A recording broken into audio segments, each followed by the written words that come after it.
OMG, heto na. Just in breaking news, nasyak ang lahat. VP Sara Duterte may big buwelta.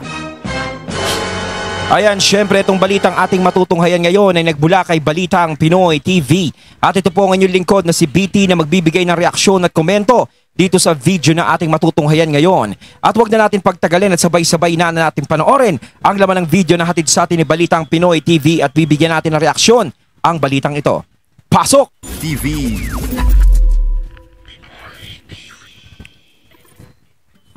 Okay, magandang araw po sa ating lahat at panibagong vlog, panibagong update na naman ang ating gagawin, no? Ayun, bago natin simulan ng video ito, nais ko nga pala magbigay ng credits dito sa boses at video na matutunghayan natin ngayon at bibigyan ng reaksyon. Walang iba kundi si Don Mar TV. Siyempre, suportahan natin ang YouTube channel ni Sir Don Mar TV. Bisitahin niyo yan mga katunay para maging updated tayo sa mga vlogs at updates sa mga vlogs at updates tuloy.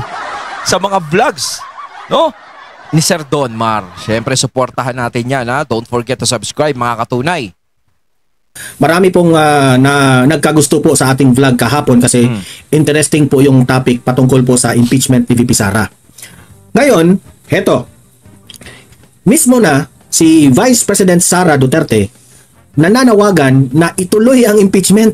Oh, imagine that one, ha? Oh, ano kaya ang sasabihin ng mga kalaban ni VP Sara dito? Oh, ayan, ha? Si VP Sara na daw ay siya nang nananawagan talaga na matuloy ang impeachment na yan. No, nga naman. Tama din si VP Sara doon para hindi na sila mahirapan. 'Di ba? Kasi nga nag-iiyakan sila eh. Kapag ang impeachment ay paurong ng paurong. 'Di ba? O sige, para hindi na kayo mahirapan at hindi na kayo umiyak. O sige, ituloy na natin. O 'di ba? At dito pinapatunayan ni VP Sara na wala siyang tinatakasan. Handa niyang harapin yan, yung mga reklamong yan. Handa niyang harapin kung ano man ang mga kapalaran na naghihintay sa kanya pagkatapos ng impeachment na yan. Yan si VP Sara. Kasi binabatikos nila na ang mga DDS raw isinusulong nila na ma-dismiss ang impeachment. 'Di ba? Yan ang mga atake ninyo sa amin, 'di ba? Ano kayo ngayon na mismo si VP Sara na ang nagsabi na nananawagan siya sa Senado na ituloy itong impeachment trial. Mamaya ha, babasahin natin ang official statement ng Office of the Vice President patungkol po dito. Mantakin mo na siya nananawagan. Legal team ni VP Sara po ang nagpalabas ng statement. Hindi pala mantakin mo kung sa iba yan mangyayari. Yung impeachment na yan. No? Swerte mo kung magsalita silang manawagan sila na matuloy yan. Malamang ko nga, yung impeachment pa lang, malamang ko nagtatago na kung sa iba mangyari yan. Pero si VP Sara, siya pa yung lumalapit.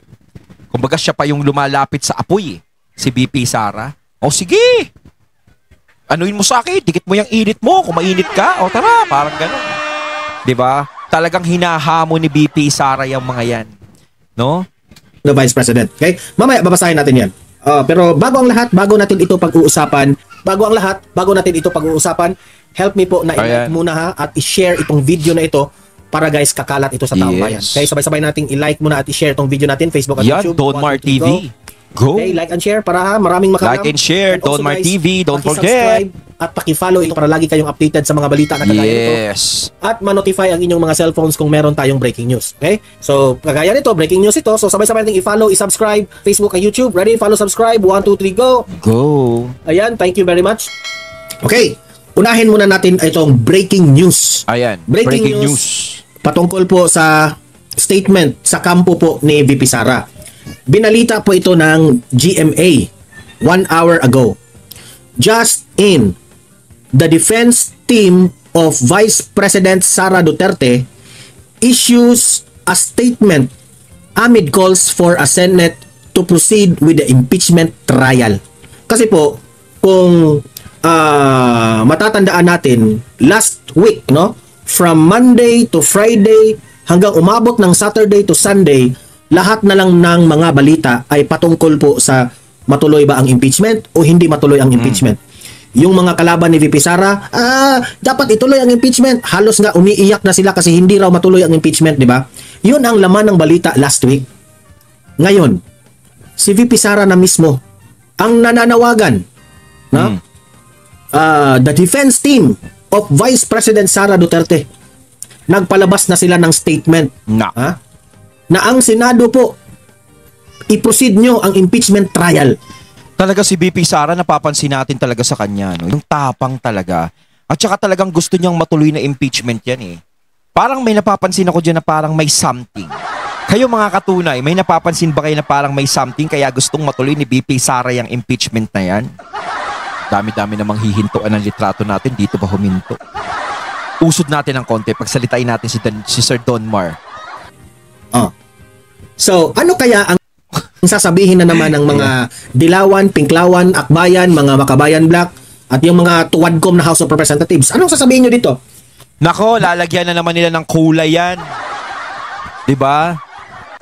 Alam mo naman yan. Basta yung mga yan ang pinag-uusapan, lalagyan nila ng kulay yan. 'Di ba? Sabihin, kay issue ganto na naman, kaya gusto tuloy niya ganto, kaano lang, tapang-tapangan lang yan, mga ganyan. 'Di ba? Yes. Pero talaga iba si BP Sara. Sa lahat ng i-impeach talaga, no, siya talaga yung humaharap. Siya talaga yung gustong matuloy yan. Yung iba, kung sa iba yan, magdadasal na wag na matuloy eh. 'Di ba? Kasi sinasabi ko nga kanina, malamang ko magtago pa eh. Kaso siya hindi. O, sige, harapin ko yan. Gusto At saka po si BP Sara, kung mai-impeach yan, na wag naman sana. Kung mai-impeach yan, wag naman sana. Siguraduhin nyo lang, no, yung mga pro-impeachers dyan, na may maitutulong yan sa bansa natin. Siguraduhin nyo lang na kapag na-impeach si BP Sara, uunlad ang bansa natin. Siguraduhin nyo lang na kapag na-impeach si BP Sara, bababa na ang bigas. At siguraduhin nyo lang, kapag na-impeach si BP Sara, siguraduhin nyo lang na hindi na maghihirap ang mga Pilipino. No? Kasi parang dyan nakasalalay kay BP Sara lahat eh. Parang ganun eh. Kasi wala nang ibang pinag-uusapan. Yung problema ng bansa, hindi na pinag-uusapan eh. Puro mga Duterte na lang ang pinag-uusapan. Doon na lang nakatutok lahat. Parang Duterte ang problema sa mundo. Parang sila yung pinoproblema. O sige. Tignan natin ha. Sara ng impeachment trial. Nga kayong lahat. Bloodbath ito. Ako, ito ha, bago ko basahin itong official statement ha, ito yung analysis ko dyan. Alam niyo ba kung bakit gusto ni VP Sara na matuloy ang impeachment trial? Unang-una, malinis niya ang kanyang pangalan. Yes. Pangalawa, meron siyang isisiwalat na mga kabalastugan ng mga taga House of Representatives. Yun yung tinatanong ko kanina. Parang may something kaya gustong-gusto niyang matuloy yun. Di ba? Parang may napapansin na nga tayo. Parang may something na parang isisiwalat na matindi si BP Sara. Ano kaya yun? No, kaya tayo interested, 'di ba? 'Di ba sa impeachment na 'yan? Ano ba talaga kasi si BP Sara siya nga gustong-gusto niya eh. O sige, maki-ride na rin tayo kay BP Sara kahit ayaw natin yung impeachment na 'yan. No? Para malaman natin kung ano ba talaga ang tinatago ni BP Sara, kung ano ba talaga yung papasabugin niya sa mga araw na 'yon. Meron bang lalabas na baho? Ayun. Uda ako dyan na meron pong ibubuking si BP Sara. Dahil pinagbintangan nyo si BP Sara kung ano-anong mga akusasyon nyo sa kanya, didepensa itong si BP Sara, pero considering meron din siyang ibubulgar. Patikim pa lang yun, yung sinabi niyang patungkol sa yung at that time, she is the Department of Education Secretary. Nung na-shock na lang si BP Sara bakit lumaki ang kanyang hinihinging budget sa DepEd, yun pala ay gagamitin pala yun sa ibang programa. Diba? Alam ko, dito, kung anong mga bintang nyo kay BP Sara sa mga piatos-piatos na yan, let's get it on. Okay? Tignan natin. Bloodbath. Kumbaga dito, hindi lang ako ang babagsak, hihilahin ko rin kayo kasama ko. Parang gano'n. Kung gusto siyang pabagsakin, di ba? Hindi lang siya mag-isa. Diba? Malaman ko si BP Sara to, handang-handa na to. Handa na siya dyan sa impeachment na yan kung ano man ang mangyayari dyan. Yan ang dalawang layunin. Bakit gusto niyang matuloy ang impeachment trial? Pangatlo na reason. Kasi kung hindi matuloy ang impeachment trial, ito na naman ang gagamitin ng kanyang mga kalaban na, hindi natuloy ang impeachment trial. Magkakaroon na naman sila ng dahilan. Iniiwasan ni BP Sara na mabuking siya sa kanyang mga anomalya. Yan na naman ang gagawin nila. Oo, sabihin na naman, umiiwas. Ganun yan eh. Kaya nga yung sa confidential fund di ba? Yung hindi sinasagot ni VP Sara pero sinagot na ng COA. Hindi pa rin sila nakukontento doon. sinasabi nila si VP Sara, si Sara Duterte may tinatago yan kaya ayaw niyang sagutin yung confidential fund. Oh, samantalang sinagot na ng COA yun. 'Di ba? Sinasabi lang naman ni VP Sara, wag na itanong sa kanya, COA na lang ang kausapin niyo. 'Di ba? Ang kukulit nila. Gusto nila sa bibig talaga ni VP Sara lumabas. No? Ano kaya? Oh, 'di ba? Yan na naman ang gagawin ng excuses. Hindi natuloy ang impeachment trial. Sana na booking si VP Sara doon. O ano kayo ngayon? VP Sara Magkakaroon na naman sila ng dahilan. mismo ang nananawagan. Wala nang kasalanan si VP Sara kung hindi matuloy ang impeachment na yan. Kasi siya mismo gustong matuloy ang impeachment na yan. Okay? Gusto niyang matuloy. Ngayon nasa mga senador na yung desisyon kung matutuloy. Basta si VP Sara gusto niya. Oh. Bakit ba? Baka na naman isipin nila, naku, kaya ayaw tuloy ng mga senador yung impeachment kay VP Sara, may tinatago siguro sila. No? Gusto nilang pagtakpan si VP Sara. No, marami talagang iisipin yung mga kabila eh. Sigurado yan eh. Kayong mga mga kalaban ni VP Sara diyang mga nag-iingay. Takot na kayo ngayon, oh. Di ba? Yung mga vloggers ni BBM at ni Tabaloslos, pikat nyo. Oh. Dami nyong satsat. Ha? Akala nyo siguro uurungan kayo ni VP Sara. Hindi. Haharapin niya. Kasi alam niya na malinis siya. Ngayon, ito yung official statement of the defense team of Vice President Sara Z. Duterte. Ayun. On calls for the Senate to proceed with the impeachment trial. Imagine, siya na mismo, sila na mga taga-defense team mismo ang nagsabi, ituloy nyo. Wala kaming pakialam. Gusto namin matuloyan. Oh, bloodbath. The defense team has received several requests for comment regarding the calls for the Senate to immediately proceed with the impeachment trial of Vice President Sara Z. Duterte. We deem it proper to refrain from commenting on matters that are exclusive and internal to the Senate.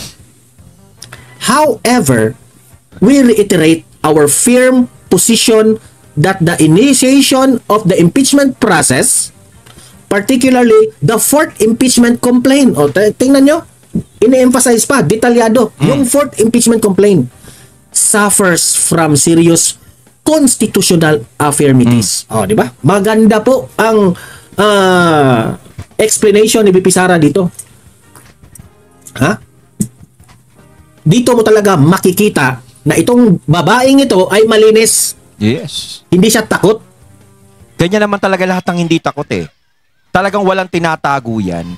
Kasi kung ikaw talaga may iniiwasan ka, no? Kung meron ka talagang ginagawang kalokohan, iiwas ka dyan, hindi ka magsasalita. Laging no comment ang sasabihin mo. Hindi totoo yan, di ba? Pero siya talaga, handang-handa siyang harapin dyan. Kung ano kasalanan ko sinasabi nyo, sige, patunayan nyo. At syempre, maririnig din natin yung side ni VP Sara dyan. Diyan na siguro yung oras dyan sa impeachment na yan, sa trial na yan, para idepensa naman ni VP Sara yung sarili niya sa matagal nang inaakusa sa kanya. 'Di ba? Kumbaga ito na yung panahon para linisin niya yung pangalan niya. Tama si Sir Don Mar. Para maging malinis ang pangalan niya ngayon. Dahil nga pilit na binibigyan ng batik ng mga loko. No, 'di ba? Oh, kung ikaw Bongbong Marcos, kung ikaw ang ipapa-impeach, ng taong bayan, ng House of Representatives, kaya mo ba itong ginawa ni VP Sara? Na ikaw pa mismo ang magtulak na sige, mag-impeachment trial tayo. Haharapin ko yan with all honesty, bloodbath. This is for the Filipino people. Bloodbath. Kasi gusto nyo ng transparency, di ba? O ito, gusto nyo ng accountability. O ito, haharap ako sa inyo. O yan. Bakit? Kayo na ang atras ngayon? Di ba? Sabi pa dito. Tsaka maganda ngayon, no? Yung pagharap ni VP Sara is magiging patas na yung laban. Hindi na siya magiging dehado. Di ba? Kasi nung mga nakaraan, wala pang eleksyon tong midterm. Iniisip natin baka maging dehado si VP Sara eh. Hindi maging transparent sa kanya yung mangyayari. Pero ito, patas na laban. Kaya si VP Sara handa na rin harapin yung impeachment na yan. Ito lang parang hinihintay ni VP Sara maging patas ang laban. Impeachment process must never be weaponized to harass, silence, or eliminate political opponents. Kasi baka kayo, ginagamit nyo itong impeachment trial para i-harass nyo, para i-silence nyo si VP Sara kasi takot kayong maging presidente ito sa 2028. Tama. Kaya ang impeachment na ito na lang yung dahilan, ito na lang yung pag-asa ninyong mga tuwadkom, kayong mga buaya sa gobyerno. Tsaka yan na lang talaga yung natatanging alas nila na ilalaban nila kay VP Sara yung impeachment na yan. At kapag hindi pa tumalab kay VP Sara yan, wala na, finish na. Kasi kapag hindi ito ma-impeach si VP Sara, goodbye ang Wala inyong na. political career. Goodbye ang inyong mga corruption dyan. Goodbye sa 2028 sila dyan. Di ba? So tama itong sinabi ni VP Sara. Huwag niyong gamitin ang impeachment trial para gagawin yung itong kasangkapan para i-disarm nyo ang inyong mga kalaban. O i-harass nyo, ipahiya nyo sa taong bayan. O sa madaling salita, patahimikin si VP Sara. Gagamitin nyo yung impeachment na yan. Di ba? Mm. Huwag nyo gamitin yung impeachment na yan. Now, siya na mismo ang nananawagan. Mm. Huwag nyong i-weaponize o i-harass, i-silence gamit ang impeachment trial or eliminate political opponents. Gusto nilang ma-eliminate itong si VP Sara eh. Kaya gusto nilang i-impeach eh. Nakakahiya kang tambalos-los ka. It is, sabi ni VP Sara at sabi ng kanyang defense team, it is a constitutional mechanism, not a political tool. Pero ang nangyari dito, political tool eh. Kaya nga, si VP Sara na mismo ang nananawagan na ituloy itong impeachment trial kasi alam niya, this is a political tool. Gagamitin ko rin ito para ilinis ko ang aking pangalan. Ayun. Diba? Tama, parang ito yung pagkakataon na hinihintay niya rin eh. Para kung may ilalabas siya, ilabas ko na. Kung linisin ko ang pangalan ko, linisin ko na rin. Magsalita. Kumbaga isang buhos na lang. Hindi yung pa isa-isa pa yung mga dati siyang nagsasalita. Kumbaga dati siyang pinagsasalita, hindi siya nagsasalita. Kumbaga para siguro ayaw niya lang magsalita ng dire-diretso. Dito tayo magharap-harap sa impeachment na to. Hindi ba kayo nahiya dyan dito sa statement nila? Eh gusto nyo palang mapahiya siya eh. Gusto nyo palang lagyan siya ng kasalanan para mawala na siya. O ito ako, haharap ako. Papatunayan ko sa inyo na kayong mga nagbibintang, kayo yung may depekto. Tsaka sila yung maingay eh. Ika nga kapag kung sino yung maingay, siya yung may kasalanan. Ganun yun. Diba? Yung mga kurap. Parang sa eskwelahan yan eh. Diba? May natae. Oh, diba? Tapos patatayuin ng teacher. Tapos sasabihin nung isang estudyante, wow, natae ka sa short, no? Ikaw yun, no? Ikaw no. Tapos tahimik lang. Pero kita mo, yung maingay, yun ang natae. Diba? Ganun naman talaga eh. Kayo yung mga abusado sa mga Pilipino. Matino yan si VP Sara ha? Tsaka Diyos ko naman, kung hindi matino yan, pinalayas na sa Davao yan. At tsaka kung di matino yan, hindi mananalong vice president yan. At tsaka kung hindi matino yan, bakit kinuha pa ng katandem ni PBBM yan? Diba? Siyempre kukuha ka lang ng katandem mo bilang vice president, ba't kukuha ka pa ng walang ya? Ba't kukuha ka pa ng korap? Diba? Siyempre hindi nyo ba pinaba-background check yan si Sara Duterte? Siyempre bago ka kumuha ng katandem mo sa eleksyon, kailangan ipa-background check mo muna, alamin mo muna yung record niyan. Ano ba yan? Oh, madadala ba tayo niyan? Mananalo ba tayo dyan? Kung sakaling itandem ko yan, ganito, ganito. Diba? Dapat ganun. Oh. Diyos ko naman. Tapos ganyan sinasabi sa kanya na parang kala mo napakasamang tao niya bandang huli. Kumbaga si VP Sara nga ayaw tumakbong vice president, kinulit lang talaga siya, dinayo pa siya. Oh, diba? Pwede naman siyang hindi tumakbong VP Vice President? Yes. Oh, sa totoo lang, VP Sara doesn't like Ayaw niya nga to be a Vice President. Pinilit Tsaka ayaw niya nga tumakbo ng higher position eh. siya ng mga Marcos eh. Pinilit siya ni Aimee at ni Yes. Bongbong Marcos, kaya siya ngayon na Vice President. Eh dahil pinilit siya, sabi ni VP Sara, well, if this is my destiny, kung ito yung tamang daan para makatulong ako sa mga tao, eh sige, ako ang Vice President. Pero anong ginawa ninyo? Uy na lang yan. Anong ginawa nyo sa Vice President namin? Oh, ganyan. Ganyan ang ginawa. Diba? Grabe, grabe. Hindi talaga makatarungan yung ginawa nila kay VP Sara. Pagkatapos yung gamitin si Vice President Sara Duterte, sinisiraan nyo na ngayon? Panawagan yan ng taong bayan na gustong maging presidente si VP Sara sa 2028. Hindi siya ang may gustong maging presidente ha. Taong bayan po ang nagsusulong na si VP Sara ay maging presidente sa 2028. Yung mga gumaganyan lang naman kay VP Sara, yung mga sakim sa kapangyarihan. Yung mga gustong manatili sa posisyon na medyo may mga ganon-ganon, alam mo na yun. 'Di ba? Kasi nakikita nila number 1 si VP Sara noon sa mga presidential survey. 'Di ba? Pero kung hindi nila nakikita na number 1 yan sa survey sa pagiging presidente, hindi nila para pansinin yan.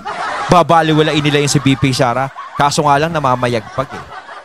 'Di ba? Syempre, may mga ibang nangangarap ng mataas na posisyon. 'Di ba? Si VP Sara hindi siya nangangarap ng mataas na posisyon. Yun, yung mga nangangarap ng mataas na posisyon. Yun ang talagang tumitirya kay VP Sara. At yung mga taong nakikinabang sa mga alam nyo na ngayon, alam nyo na yung mga katunay yun din ang tumitirya kay VP Sara. Bakit siya yung ginigipit nyo? Hindi naman siya ang may gusto eh. Hindi kagaya ng tambaluslos dyan na siya ang may gustong maging presidente siya. Ngunit ang tao, isinusuka siya. Hindi mo nga naririnig kay VP Sara na, uy, maraming nagsasabi sa akin na tumakbo daw akong presidente.